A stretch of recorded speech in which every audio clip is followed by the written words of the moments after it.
Bonjour à tous et bienvenue pour notre culte d'aujourd'hui. Voici le jour que l'Éternel a fait et aujourd'hui on va se réjouir ensemble. Alors commençons notre culte par un temps de louange dirigé par notre groupe de louanges d'Imagine News qui est notre ministère de jeunes. C'est parti. Bonjour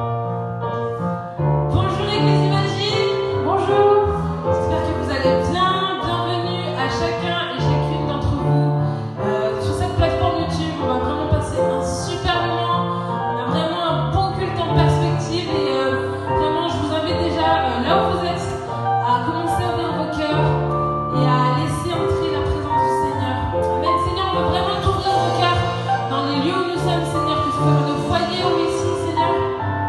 On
sur la barque et il y a une grosse tempête.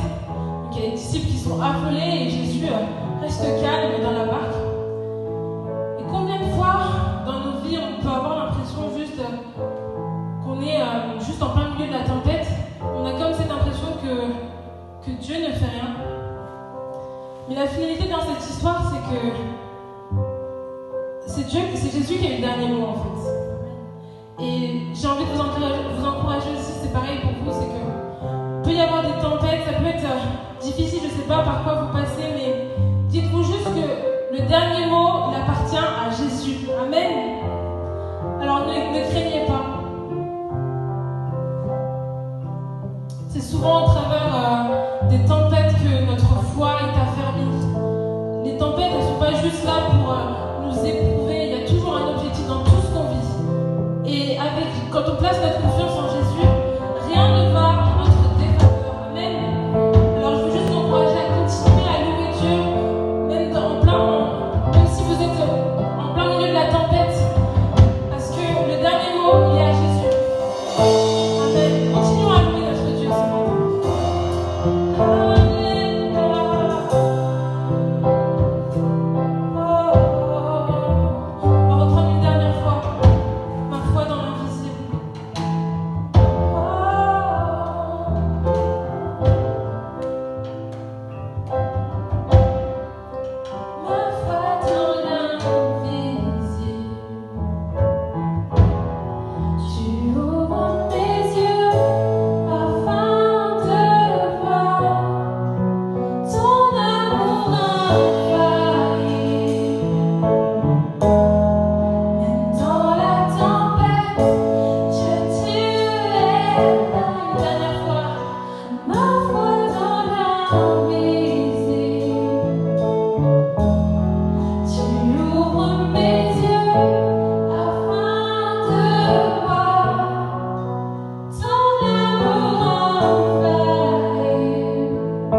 tu m'aimes, je peux me blottir contre toi.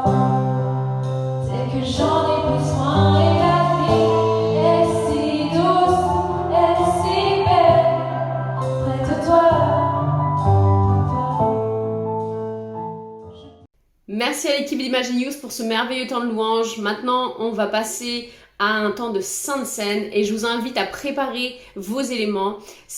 Aujourd'hui, c'est Clément qui va nous introduire ce temps, un de nos leaders aussi d'Imaginius. Bonjour à tous, j'espère que vous allez bien. En tout cas, moi je me réjouis de faire cette introduction à la Sainte Seine. Donc je vous propose d'aller dans 2 Pierre chapitre 2, verset 22. 2 Pierre chapitre 2, verset 22. Il est écrit: il leur est arrivé ce que dit un proverbe vrai, le chien est retourné à ce qu'il avait vomi, et la truie lavée s'est vautrée dans le bourbier. Alors ici, Pierre, il nous met en situation des chrétiens qui ont eu une rencontre avec Dieu et qui ont finalement décidé de retourner à ce qu'ils vivaient avant, sans Christ. Ils ont laissé leur nature propre gagner la bataille spirituelle. Et ce qui est vraiment important ici, c'est de faire la différence entre le fait de retomber continuellement dans un même péché, vous savez, ce péché pour lequel on ne pourrait même pas compter combien de fois on est tombé dedans et combien de fois on a dû se relever. Et je pense que entre l'abandon et la chute, il y a une réelle différence à prendre en compte et que ce n'est pas pareil. Et je pense qu'il y a une cause aussi au fait de s'abandonner complètement à son péché et de se laisser vaincre par celui-là. Peut-être qu'ils ont eu en tête une grâce au rabais, vous savez, comme c'est gratuit, je peux y retourner quand je veux. Et c'est un peu, je pense, ce que la truie a dû se dire dans le proverbe qu'énonce Pierre, le fait que je suis lavé, allez, je vais retourner dans la boue, je vais me dépatouiller, je vais en profiter un max, puis ensuite après j'irai me laver dans un futur proche, peu importe, je ne sais pas. Ça, je pense que c'est la grâce bon marché. Mais je pense qu'il y a aussi le fait de se dire qu'il y a des chrétiens qui se battent avec leur propre force vraiment contre leur péché et qui, à force de tomber, de retomber, de re-retomber, vous voyez, ces chrétiens, ils se disent « c'est pas fait pour moi, du coup j'abandonne ». Et j'aimerais vraiment vous dire, si vous êtes dans cette situation, de ne pas lâcher parce que Jésus-Christ, il a payé le prix pour nous, il a donné sa vie, la vie d'un innocent, vous vous rendez compte, pour faire en sorte que nous, on bénéficie vraiment de la vie éternelle, pour faire en sorte que nous soyons remplis de sa personne, de la personne de Dieu. Et franchement, ce cadeau-là, on ne peut pas le refuser. Enfin, sincèrement, est-ce que ça vous est déjà arrivé de refuser le cadeau d'un proche?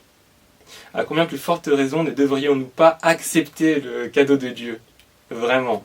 Et j'aimerais vous dire une chose, c'est que le pain que nous prenons et le vin que nous allons prendre ensemble avec Lida, le corps de Christ meurtri à la croix et son sang qui a coulé, qui nous permet de faire une nouvelle alliance avec notre Dieu et d'être au bénéfice justement de la vie éternelle et du fait qu'il puisse tout simplement vivre en nous. Vraiment, ne refusons pas ce cadeau, acceptons-le. Jésus-Christ est venu et il a souffert uniquement dans ce seul but, faire en sorte que nous puissions être avec lui une fois au ciel. Donc j'aimerais vraiment qu'on puisse compter sur Christ. Arrêtons de compter sur nos propres forces ou sur notre intelligence.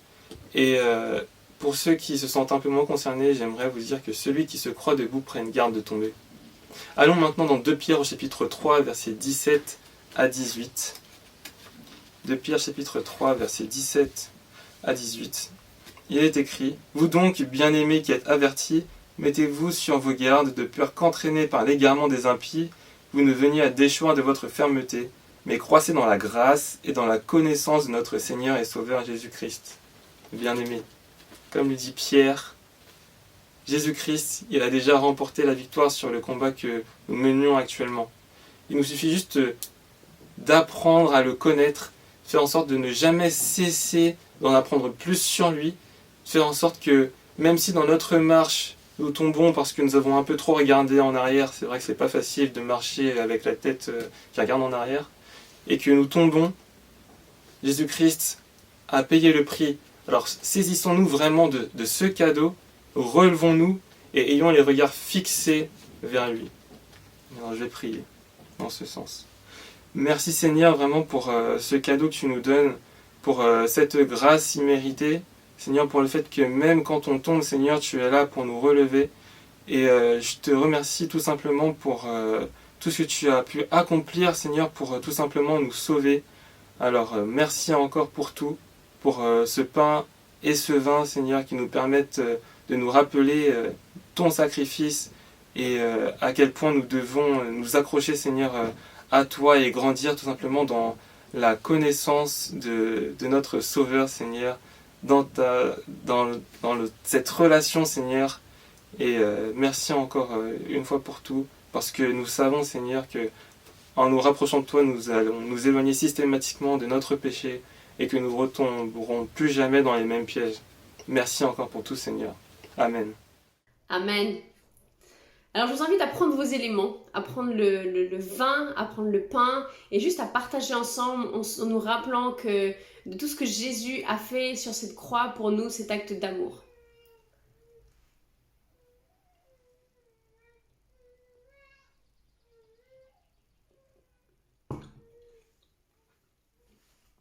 Sans plus tarder, on va continuer notre série avec un message, troisième message de notre série. Alors, je la place à Gaël Grenot aujourd'hui pour le message. Bonjour à tous, je suis très content de pouvoir vous partager la parole aujourd'hui. Voilà, on va avoir le dernier message de notre série Nouveau départ. Et je vous invite vraiment à aller revoir les vidéos sur la chaîne YouTube, les 3 précédentes vidéos de cette super série Nouveau départ. Alors voilà, je vais finir cette série avec revivre avec l'histoire de Jésus, son œuvre à la croix. La vie de Jésus est pour nous vraiment un exemple vivant que chaque chrétien se doit de suivre. D'accord, on doit devenir des femmes, des hommes matures qui allons suivre chaque pas l'exemple de notre Seigneur Jésus-Christ. Bien sûr, si nous entrons dans les détails de la vie de Jésus, il y a d'abord une naissance surnaturelle. C'est une chose qui a été annoncée 800 ans avant son arrivée sur terre par les prophètes, Ésaïe entre autres, et il est dit qu'un enfant allait naître, que cet enfant allait naître. Un fils vous est donné et ce sera le Sauveur, celui qui a porté la royauté sur ses épaules. Et c'est bien sûr la vie de Jésus-Christ qui nous est décrit 800 ans avant l'arrivée de notre Seigneur, qui est prophétisé là, qui va toucher et qui peut toucher encore et qui touche encore notre société. Et le ministère de notre Seigneur Jésus, c'est de sauver, c'est de délivrer, de guérir, mais surtout c'est de chercher. Là, la mission de Jésus, c'est de venir chercher. Il est venu chercher et sauver ceux qui étaient perdus, ceux qui sont perdus. Voilà le ministère et le message de Jésus. Il est venu pour chercher et sauver ce qui est perdu. Et ce qui est perdu doit être retrouvé. Et Jésus est venu pour nous sauver, pour nous retrouver. Pour retrouver les hommes, pour retrouver les femmes qui sont séparées de Dieu, qui sont loin de lui, loin de son amour, loin de sa présence. Et parce que le ministère de Jésus, c'est de nous apporter un amour extraordinaire, de pouvoir avoir une vie extraordinaire, de changer notre vie. Et ça a été mon expérience.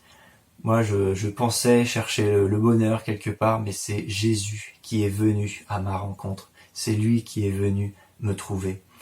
Et il est venu pour me trouver et pour transformer ma vie. C'est son œuvre dans ma vie. Il est venu me transformer. Et vous savez, la Bible dit que celui qui cherche, eh bien, il trouve. Et Jésus est venu dans le but de nous trouver et de nous sauver. Et c'est ce qu'il fait. Il est en train de chercher des hommes, il est en train de chercher des femmes qui ont besoin d'être complètement transformées, d'être renouvelées. Leur âme a besoin d'être guérie. Combien de personnes ne souffrent pas de rejet, ne souffrent pas de douleur intérieure ou plus profonde à elles, qui ont besoin que Jésus vienne faire son œuvre. Combien de personnes autour de nous ont vraiment ce besoin. Et voilà, et le but de Jésus, là, il est venu chercher ces personnes-là. Il veut les trouver, il veut les sauver. Il a ce désir, vraiment ce but de venir récupérer, ce trésor. Pour Jésus, nous sommes son trésor vraiment. Et il va tout faire pour nous chercher. Il va tout faire pour nous sauver. On est vraiment le trésor de Dieu. Vous êtes le trésor de Dieu. Et le ministère de Jésus qui est venu pour chercher des hommes et des femmes qui ont besoin d'être transformés. Et vous dites peut-être que vous avez besoin d'être touché. Et si vous vous dites ça, Jésus va le faire. Il veut vous toucher.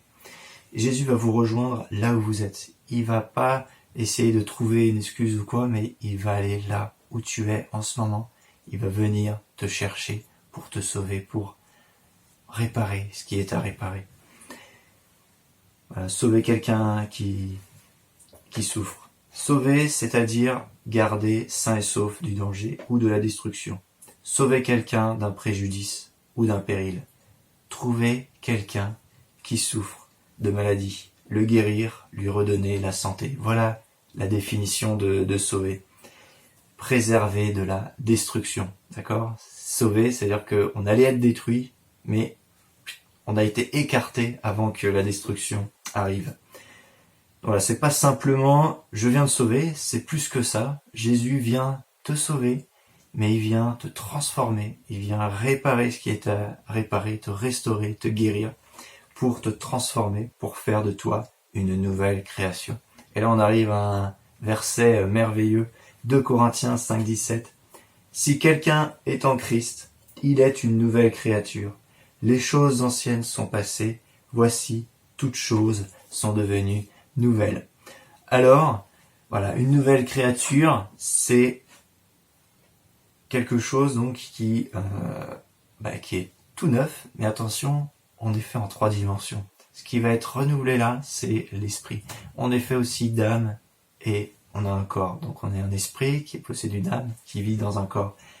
Eh bien, la nouvelle créature, c'est au niveau de l'esprit. Mais vous savez bien que l'âme et le corps va continuer à vieillir et puis un jour passera, d'accord ? Mais en tout cas, c'est l'esprit qui a été récupéré par Jésus et transplanté, je dirais, du royaume des ténèbres au royaume de lumière. Et donc toutes choses sont passées, toutes choses sont devenues nouvelles. Mais là, il y a l'âme qui est là et qui a appris dans ce royaume de ténèbres et qui va devoir maintenant aussi apprendre dans ce royaume de lumière. D'accord ? Ça va pas être les mêmes lois. Et donc elle va avoir besoin d'un petit peu de temps de pouvoir être renouvelée, d'être transformée. Et pour cela, on va avoir besoin de l'accompagnement de notre Seigneur Jésus-Christ, d'avoir cette œuvre de Jésus qui se fait dans notre vie. Par exemple, on a appris à mentir de temps en temps parce que on aimerait enjoliver un petit peu la vérité pour pouvoir peut-être avoir une promotion, avoir un petit peu plus de sous à la fin du mois. Bon ça c'est notre âme. Au début, on n'était pas enfant de Dieu, on était dans le royaume des ténèbres et notre âme a appris comme ça à se défendre, à pouvoir se démener un petit peu pour qu'on puisse manger à la fin du mois, pour avoir un meilleur salaire, pour subvenir à nos besoins ou pour un peu nettoyer notre ego, enfin bref, que sais-je. En tout cas, une fois qu'on a été transplanté dans ce royaume de lumière, l'âme va continuer un petit peu à faire ça, mais il y a l'esprit qui va être là, il va dire, oh là, ça va pas là. Il y a un truc qui va pas, tu vois, il y a quelque chose de nouveau là, il y a une nouvelle créature qui est là, qui cohabite avec toi. Donc il va falloir changer un petit peu, tu vois, il y a des lois qui ne sont pas les mêmes que dans le royaume des ténèbres. Dans le royaume de lumière, le juste vivra par la foi. Et là, ça va être très, très difficile pour la chair qui, elle, a appris à vivre d'une certaine manière, et il va falloir la clouer au bois, la crucifier avec ce qu'a fait Jésus à la croix, et pouvoir apprendre jour après jour à savoir, vivre par la foi, qu'est-ce que ça veut dire? Mais c'est quoi? C'est la confiance en toi, Dieu? Mais je vais pas faire les choses par moi-même, mais ça va être terrible pour la chair, ça, puisqu'elle va avoir très peur, et elle va tirailler dans l'autre sens, mais l'esprit, il va falloir faire taire cette chair pour vivre par l'esprit et vivre des choses extraordinaires. Parce qu'en vivant par la foi, on va avoir la main de Dieu sur notre vie, et les fins du mois où on aura eu des problèmes, parce qu'on n'aura pas voulu mentir sur notre situation, on n'aura pas voulu mentir sur nos capacités ou autres, on va voir la main de Dieu arriver, et on sera béni bien au-delà de ce qu'on aurait pu imaginer. Donc imaginez un petit peu, voilà, en tout cas, ce royaume de lumière est bien au-delà de ce que nous pouvons imaginer. Alors Jésus, il est venu pour cela, pour sauver, pour délivrer, pour guérir, pour transformer. Et c'est vraiment le message que porte l'Évangile. C'est le message de la bonne nouvelle. Et on n'est plus obligé d'être dans ce carcan qui nous tient prisonniers, qui nous empêche d'avancer, notre vie d'avancer. Et on va rester dans un état léthargique, un état de mort-vivant, si je puis m'exprimer ainsi. Et on va vivre un moment de transformation avec le Seigneur. Un moment où Dieu va nous toucher dans notre vie. Et quand Jésus va commencer à prêcher, qu'il va commencer à parcourir Israël, on voit ça dans Matthieu au chapitre 4, verset 17, il va dire « Repentez-vous, car le royaume des cieux est proche ». Donc Jésus se met à annoncer « Changez votre vieille façon de penser, regrettez vos péchés, vivez votre vie de façon à ce que celle-ci montre et prouve que vous êtes chrétien, que vous êtes à moi. » Recherchez le plan de Dieu pour votre vie. Voilà ce que dit Jésus quand il dit « Repentez-vous car le royaume des cieux est proche ». Ouais, parce que le royaume de Dieu arrive, il commence, c'est le gouvernement de Dieu qui vient. Et il y a tout un programme que Jésus apporte. Et un programme que Jésus là va nous proposer. Et la première chose à dire, c'est il veut voir ton comportement changer. Changer de mentalité, changer de manière de changer. Et vous voyez, c'est de penser. Vous voyez, ça, c'est l'âme qui va devoir se reprogrammer petit à petit. L'esprit, ça se fait à la conversion, c'est une nouvelle créature. Et qui nous donne la capacité à notre âme de pouvoir être reprogrammée petit à petit, pas après pas. Et certains iront plus vite que d'autres, mais d'autres auront besoin de peut-être plus de temps dans certains domaines. Peu importe, du moment que l'on avance et que l'on progresse dans ce royaume de lumière et que l'on progresse dans ce changement de mentalité. Voilà. Donc repentez-vous. Justement, ce n'est pas très à la mode dans ce monde. Et le mot repentir en grec, alors excusez mon grec, je n'ai pas fait de grec, donc je vais juste le lire en espérant ne pas écorcher les oreilles de ceux qui auraient un peu plus pratiqué que moi. Donc le mot c'est métanoéo. Donc c'est le mot repentir. Ça signifie changer son esprit pour mieux.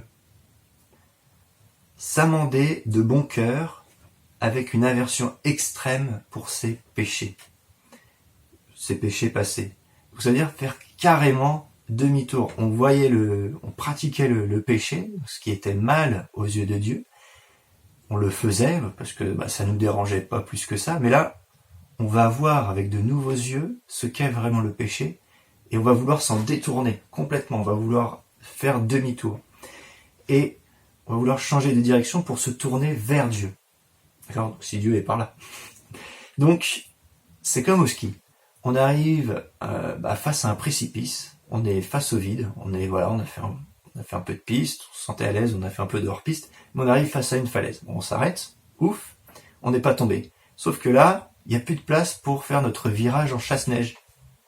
Si on a un peu plus de flocons, on n'a plus de place pour faire notre virage en dérapage. Donc là, il y a une technique, c'est un peu de gymnastique, ça s'appelle la conversion.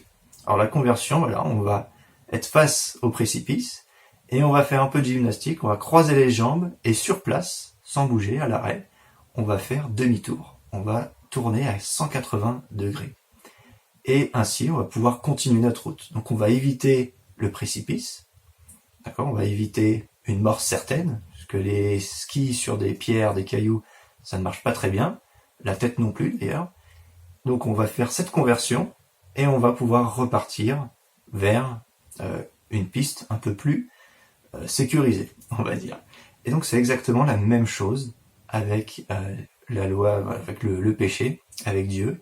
On va se convertir, et on va voir le péché qui nous mène à la mort, et on va faire demi-tour pour aller vers Dieu, vers la vie. D'ailleurs, Dieu nous laisse le choix. On est à l'arrêt face à ce précipice et il nous donne ce choix. Deutéronome 30, versets 19 et 20. Je prends aujourd'hui à témoin contre vous le ciel et la terre. J'ai mis devant toi la vie et la mort, la bénédiction et la malédiction. Choisis la vie afin que tu vives, toi et ta descendance, pour aimer l'Éternel ton Dieu, pour obéir à sa voix et pour t'attacher à lui. Donc là, Dieu nous donne un choix et il nous donne même un conseil. Il nous conseille de choisir la vie. Et je reprendrai, parce que j'aime bien ce passage, et dans une de mes prédications, j'avais donné cet exemple du feu tricolore. En voiture, donc on a appris à conduire, on a notre permis, on prend la voiture et on arrive à un carrefour avec un feu. Bon, ce feu passe au orange. On a deux choix. Soit on s'arrête, soit on passe. Je dirais que on choisit la vie en s'arrêtant et on choisit la mort en continuant. Même le fait de ne pas freiner mais de ne rien toucher les pédales, on choisit la mort. Le fait d'accélérer, on choisit la mort. Le fait de freiner, de s'arrêter au feu orange, on choisit la vie. Alors bien sûr, on fait attention, les contrôles rétro, tous ceux qui passent le permis pourront bien vous en parler. Mais en tout cas, c'est pour vous montrer que tous les jours, on a des choix à faire. Et Dieu nous laisse choisir. Mais il nous donne un conseil, de choisir la vie. Donc si avant nous marchions vers un gouffre, aujourd'hui, nous marchons vers la vie. Donc je vous rappelle que la repentance, c'est bien sûr faire demi-tour sur soi-même et changer notre façon de penser, changer notre mentalité. La repentance, c'est aussi la tristesse qu'on éprouve quand on regarde le péché que l'on a fait et que l'on voit la tristesse que Dieu a eue quand on faisait ce péché. Voilà, la douleur d'avoir offensé Dieu. Combien de personnes aujourd'hui souffrent de maux intérieurs à l'intérieur de leur vie, au plus profond d'eux, des choses qui troublent leurs pensées, des choses qui ils vont sans cesse être bloqués sur un problème où ils vont plus pouvoir avancer. Eh bien, Dieu là, il a un plan et il veut transformer notre processus de pensée pour ne pas rester bloqué, ne pas rester tétanisé, je dirais. Et il y a tellement de choses qu'on a apprises, des fausses manières de faire qu'on a apprises dans notre ancienne vie, qui vont rester, être là, qui vont rester. Et on va penser qu'on va être incapable de résoudre tel ou tel problème, parce qu'on a déjà vécu cela ou autre, et je vais pas y arriver, parce qu'il y a peut-être des paroles qui ont été placées sur vous, là, t'es un bon à rien, t'es nul en maths, enfin bref, des paroles comme ça qui peuvent être dites par des gens qu'on estime ou pas d'ailleurs. C'est des paroles qui vont être semées et qui vont rester là et qui vont faire mal, qui vont faire leur chemin. Et il y aura besoin de l'œuvre de Jésus dans notre vie pour nous transformer, pour nous faire revivre quelque chose qui a été tué en nous. Et pourquoi est-ce qu'il veut transformer des vies ? Parce que il nous aime, parce qu'il t'aime. Jésus t'aime et il t'aime tellement qu'il veut changer ta vie. Alors oui, suivons l'exemple de Christ. Marchons à sa suite. Et voilà, nous allons... pensons que nous pouvons impacter ce qui nous entoure dans notre comportement. Et dans nos fréquentations vont changer. Les lieux que nous fréquentons vont changer. Nos centres d'intérêt vont changer parce qu'on va être transformés. On va avoir une vie nouvelle qui s'ouvre à nous. Et il y a beaucoup de choses qui vont être changées. Et voilà, il y aura des endroits où on ne voudra plus aller. Donc tout un tas de choses qui vont changer parce que notre mentalité aura changé. Et donc nous allons plus avoir cette mentalité du monde, cette mentalité de la loi du plus fort, de moi je me fais tout seul, mais la mentalité de Dieu qui vient prendre la place en nous. Et c'est une mentalité de victoire. Moi j'ai pas un Dieu de défaite, j'ai un Dieu de victoire. Et la victoire, elle est à Dieu. Et en ayant sa mentalité, j'ai la victoire. je me saisis de la victoire par Dieu. Et oui, je vais marcher de victoire en victoire parce que je vais marcher dans le plan que Dieu a pour moi, dans la destinée que Dieu a pour moi. Et je vais marcher de progrès en progrès. Et ça va devenir facile avec mon Dieu parce que tout ce qu'il a fait, je vais pouvoir, pour moi, je vais pouvoir rentrer dans ce plan merveilleux. Et la vie vaut la peine d'être vécue avec Jésus. La vie vaut la peine. Amen. Voilà. Ce que nous pensons va avoir une influence sur notre vie. Et si je pense comme Dieu, eh bien, je vais penser que c'est lui qui pourvoit. Vous vous rappelez le petit exemple tout à l'heure où c'est moi qui essaye de mentir un peu sur mon CV peut-être. Là, c'est par moi-même. Mais si je fais confiance à Dieu, si je pense que c'est lui qui pourvoit, alors je vais pas m'inquiéter de ce que je vais pouvoir avoir à la fin du mois à manger, à avoir tel ou tel poste. Parce que lui, il sait mieux que quiconque ce qui est bon pour moi. Et il va toujours avoir une solution pour ma vie, pour ta vie. Et je pense que Dieu est celui qui m'aime, vraiment. Parce que tout simplement, sa parole me le dit, c'est proclamer sa parole, et je sais qu'il m'aime. Et alors je vais pouvoir vivre différemment. Je vais plus avoir peur de la maladie, je vais plus avoir peur du cancer, je vais plus avoir peur de ce qui se dit aux informations par rapport à tel ou tel virus, à ce qui va arriver après le virus, la crise ou quoi. Je vais plus avoir peur parce que je vais placer ma confiance en Dieu et c'est un Dieu de victoire. Et toutes ces choses, voilà, qui peut y avoir autour de nous, tous ces gens aussi qui peuvent avoir peur autour de nous, on va pouvoir avoir une influence pour eux et pouvoir leur dire, mais voilà, il y a une autre solution, il y a une espérance là avec mon Dieu. Amen. Ouais, mon Dieu est celui qui me sauve, qui me tient la main. C'est lui qui me tient la main dans les épreuves. C'est lui qui m'accompagne. Et j'ai commencé à vivre différemment. Je vais plus avoir de frayeur la nuit, par exemple. Il y en a qui peuvent pas dormir à la lumière éteinte, qui vont toujours avoir une petite veilleuse, même des adultes. Et là, il y a des choses qui vont changer dans leur vie et ils vont grandir là aussi. Parce qu'ils sont restés peut-être enfants. En tout cas, il y a eu un traumatisme quelque part. Mais Jésus vient pour délivrer cela. Amen.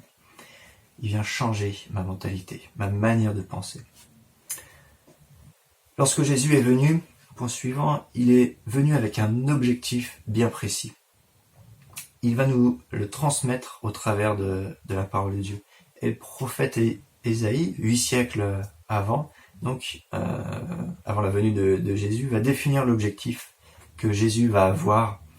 Et voici, donc je vous lis dans Ésaïe, chapitre 61, les versets 1 à 3. « L'Esprit du Seigneur l'Éternel est sur moi, car l'Éternel m'a donné l'onction. Il m'a envoyé pour porter de bonnes nouvelles aux malheureux. Il m'a envoyé pour guérir ceux qui ont le cœur brisé, pour proclamer aux captifs la liberté et aux prisonniers la délivrance, pour publier une année de grâce de l'Éternel et un jour de vengeance de notre Dieu, pour consoler tous les affligés, pour accorder aux affligés de Sion, pour leur donner un diadème au lieu de la cendre, une huile de joie au lieu du deuil, un vêtement de louange au lieu d'un esprit abattu, afin qu'on les appelle térébinthes de la justice, une plantation de l'Éternel, pour servir à sa gloire. » Amen. Tout un programme. Non seulement Dieu est venu sauver, mais il veut transformer, mais il veut mettre un diadème sur notre tête. C'est super. Il veut mettre une vie de louange extraordinaire qui va nous permettre de transformer, d'avoir une influence sur notre société qui nous entoure. Voilà, Jésus a tout un programme. Lorsqu'il va se trouver dans son propre village, à Nazareth, lorsqu'il va parler du pourquoi il a été envoyé, il va rentrer dans la synagogue de son village, le jour du Shabbat, et là il va prendre le texte du prophète Ésaïe, donc celui que je viens de vous lire, et il dit, voilà, aujourd'hui, la parole de l'Éternel que vous venez d'entendre est en train de s'accomplir. La parole que Jésus est en train de proclamer, elle s'accomplit. Et elle s'est accomplie il y a 2000 ans, mais elle s'accomplit encore aujourd'hui. Ces paroles sont vraies pour nous. Et je répète, le programme de Jésus, il annonce la bonne nouvelle là où il y en a besoin d'une bonne nouvelle, et où il y a besoin de quelque chose de bon pour venir nous faire du bien. Et on savait que la bonne nouvelle, c'est quelque chose qui va nous réconforter, qui va nous faire du bien, qui va nous amener à une autre dimension dans notre vie. Et nous allons vivre quelque chose d'autre, guérir les cœurs brisés. Peut-être, vous qui êtes là, vous dites, mais moi, mon cœur est brisé, je me sens éparpillé, je me sens fatigué, je me sens, c'est dur, quoi. Et bien là, Jésus est venu pour recoller les morceaux. Non, c'est pas ça. Il vient pour mettre un cœur nouveau. Il vient mettre quelque chose de nouveau dans ta vie. Il vient transformer ta vie. Il est venu pour proclamer la vérité. Et il est venu pour délivrer les captifs. Peut-être que vous connaissez des gens qui sont prisonniers de quelque chose, du tabac, de la drogue, de l'alcool, de l'occultisme, prisonniers du sexe ou d'autres choses. Et en tout cas, Jésus là est venu proclamer la délivrance aux aveugles, qu'ils puissent recouvrir la vue. Et peut-être qu'ils étaient aveugles dans le naturel, aveugles physiques ou aveugles spirituels qui n'ont pas vu Dieu. En tout cas, il y a beaucoup d'exemples comme ça dans la Bible. Renvoyer libre les opprimés, publier une année de grâce du Seigneur, c'est-à-dire qu'il y a tout un changement. Nous avons été développés, on a développé un peu ce point. Il est pour vous comme pour moi, vous savez pourquoi Jésus est venu.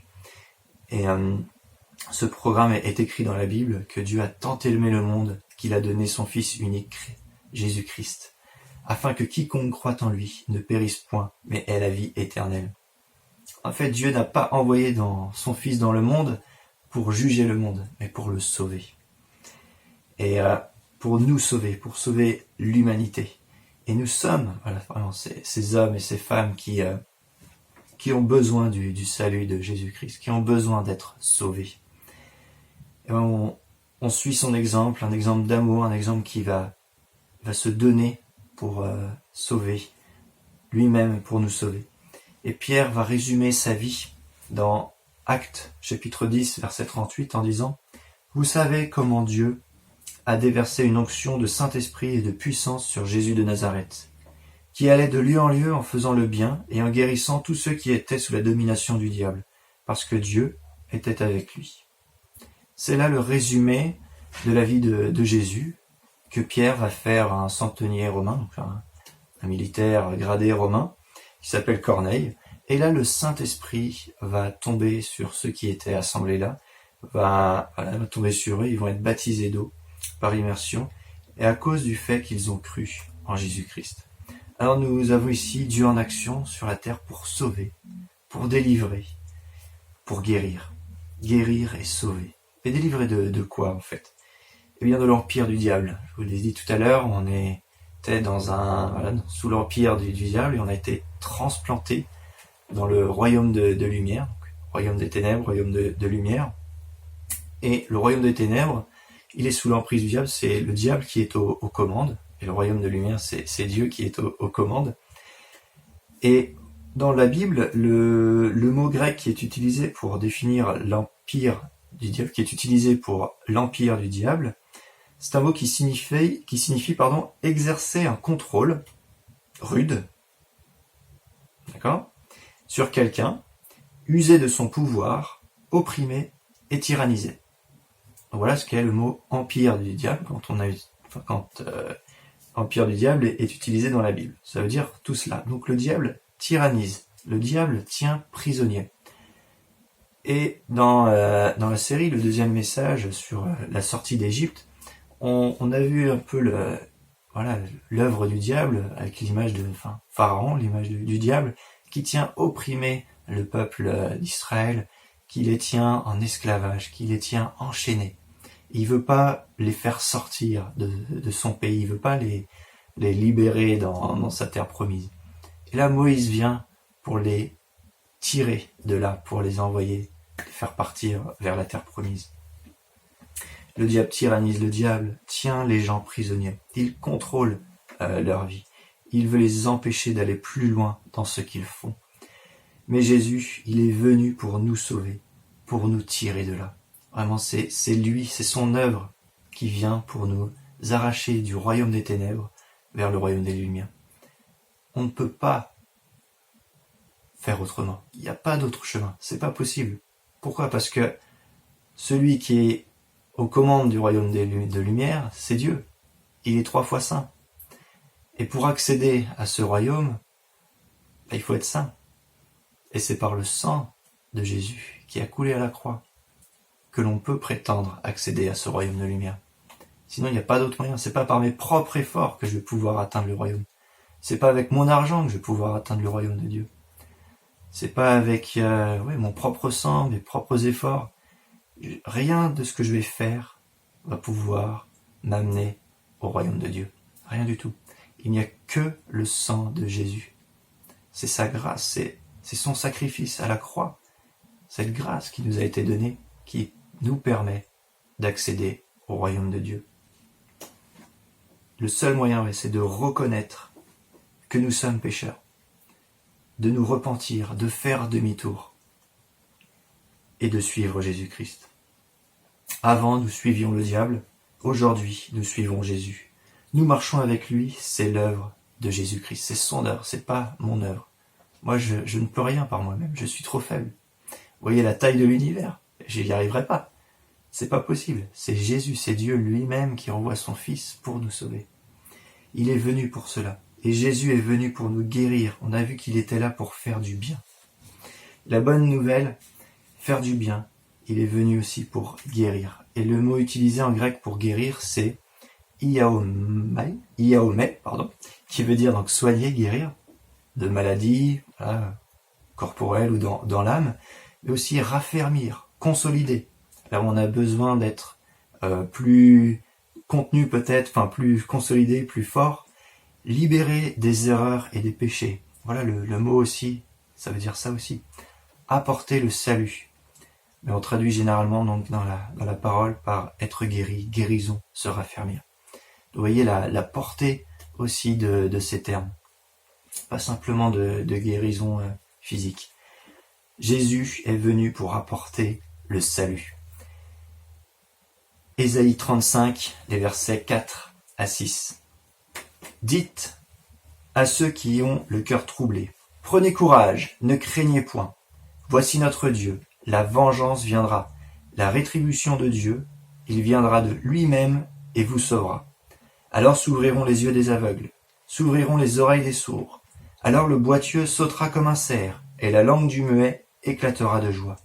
Car des eaux jailliront dans le désert, des ruisseaux dans la solitude. Dieu se définit dans l'Ancien Testament par « Je suis l'Éternel qui te guérit ». On voit ça dans Exode, chapitre 15, le verset 26. Bien sûr, il y a d'autres passages où Dieu se définit comme le Dieu de la paix, le Dieu de l'abondance, le Dieu qui va pourvoir à nos besoins, le Dieu qui fait gagner des batailles. Mais moi, j'aimerais qu'on regarde parler ici de Dieu qui guérit. « Je suis l'Éternel qui te guérit ». Ésaïe au chapitre 53 dira que c'est par ces meurtrissures que nous sommes guéris. Par les meurtrissures de Jésus à la croix, nous sommes guéris. Rappelez-vous du mot guérir, c'est pas simplement les guérisons physiques. Et l'apôtre Pierre, donc dans 1 Pierre chapitre 2 verset 24, où il dit « Lui qui a porté lui-même nos péchés en son corps sur le bois, afin que morts au péché, nous vivions pour la justice. Lui, par les meurtrissures duquel vous avez été guéris. » Nous avons été guéris. Il y a une délivrance, non seulement une restauration de notre vie, mais une transformation en profondeur. La guérison que Dieu nous apporte est beaucoup plus profonde que ce que l'on pense. Elle ne touche pas seulement notre corps, elle touche notre âme, notre honte, notre cœur. Il veut y aller en douceur. Il veut pas faire le nettoyage au Karcher, non. Il va y aller à ton rythme. Il veut que tu puisses marcher libre. Et pour marcher libre, il va falloir que tout soit, que tu puisses avoir cette transformation, cette guérison profonde que Dieu seul peut faire. Nous avons besoin d'être sauvés, d'être délivrés, d'être guéris, transformés par l'amour de Dieu.